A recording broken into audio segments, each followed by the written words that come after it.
The Battle of Trenton is a part of one of the most magnificent campaigns of the American Revolution. The 10 days at Christmas, 1776. If Washington had done nothing before or nothing after, those 10 days would have guaranteed him a spot in all of our history books. Necessity, dire necessity, will, nay must, justify my attack. Victory or death. George Washington before Trenton.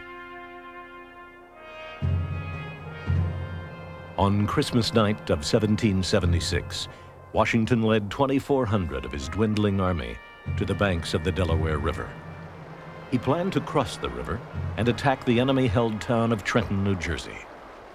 His men were Army regulars, not militia. By now, Washington was convinced that only a standing army could meet and defeat trained British forces, an army, he said, that would look the enemy in the face. It is fearfully cold and raw, and a snowstorm setting in. The wind is northeast and beats in the faces of the men. It will be a terrible night for the soldiers who have no shoes. Some of them have tied old rags around their feet. Others are barefoot, but I have not heard a man complain. Colonel John Fitzgerald, Christmas, 1776.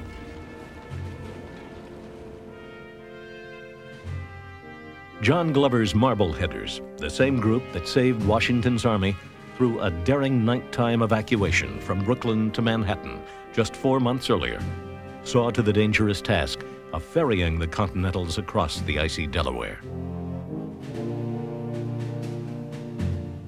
Glover's men have had a hard time to force the boats through the floating ice with the snow drifting in their faces.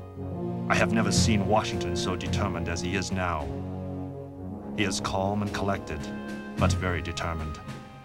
Colonel John Fitzgerald.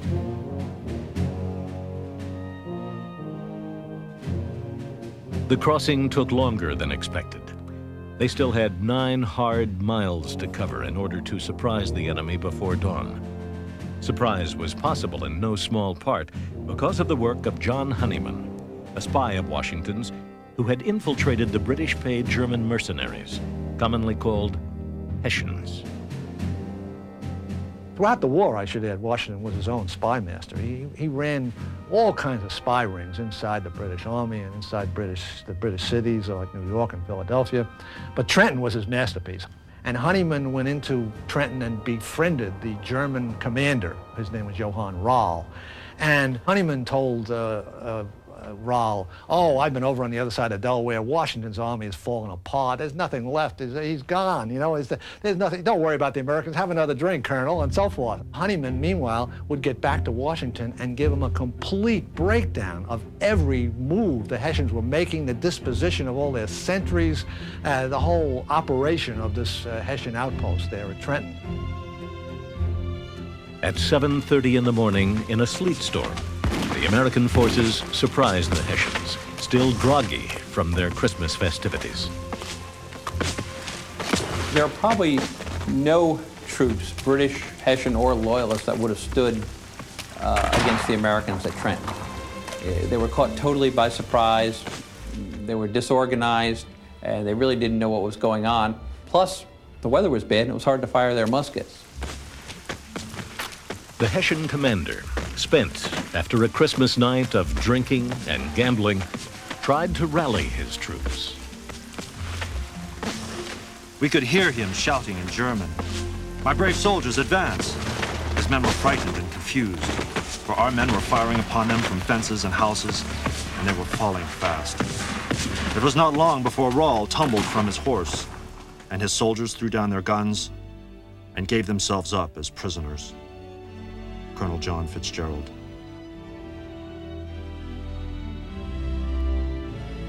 Mortally wounded, Rall surrendered his sword to Washington. The American commander took 900 Hessian prisoners. This was the victory that Americans had to have in order to turn the whole thing around. It went through The spirited American colony is like an electric shock, you know, all the way from Carolina to Boston. The news went out that we'd won one, finally. 4 days after Trenton, Washington made an emotional appeal to the disintegrating core of his army, the Continental Regulars, who had actually enlisted for service, rather than simply volunteering as militiamen. For many, their one-year enlistment would end in 2 days, with the new year. My brave fellows, you have done all I asked you to do and more than could be reasonably expected. But your country is at stake. Your wives, your houses, and all that you hold dear. You have worn yourselves out with fatigues and hardships, but we know not how to spare you. If you will consent to stay only 1 month longer, you will render that service to the cause of liberty and to your country, which you probably never can do under any other circumstances. The present is emphatically the crisis which is to decide our destiny. George Washington before Princeton. After the speech, 200 volunteers stepped forward to renew their enlistments. Within days, they would see battle again, as Lieutenant General Charles Cornwallis pursued them from New York. The British came at him with every man they could find. They had about 10,000 men, and they had him pinned against the bank of the Delaware, and it looked like it was all over. And Cornwallis, the British commander, said, "Oh, we won't attack tonight. We'll finish them off tomorrow morning." Washington left all the campfires of his army blazing and left like 3 men to throw wood on the fire, and he took his army and he marched around the British flank. Again, Washington had escaped the much larger British force, but his army met a smaller British force here at Princeton. The weary Continentals fell into retreat at the attack of the British line. Washington appeared in front of the American army, riding towards those of us who were retreating, and exclaimed, "Parade with us, my brave fellows. There is but a handful of the enemy, and we will have them directly." A Continental sergeant at Princeton. I shall never forget what I felt at Princeton on his account. When I saw him brave all the dangers of the field and his important life hanging, as it were, by a single hair with 1,000 deaths flying around him. Believe me, I thought not of myself. A Pennsylvania volunteer. As he would do countless times in battle, Washington rallied his troops by virtue of his own bravery. Throughout the war, his life seemed charmed. He had a lot of physical courage. He almost believed that he was invulnerable to bullets.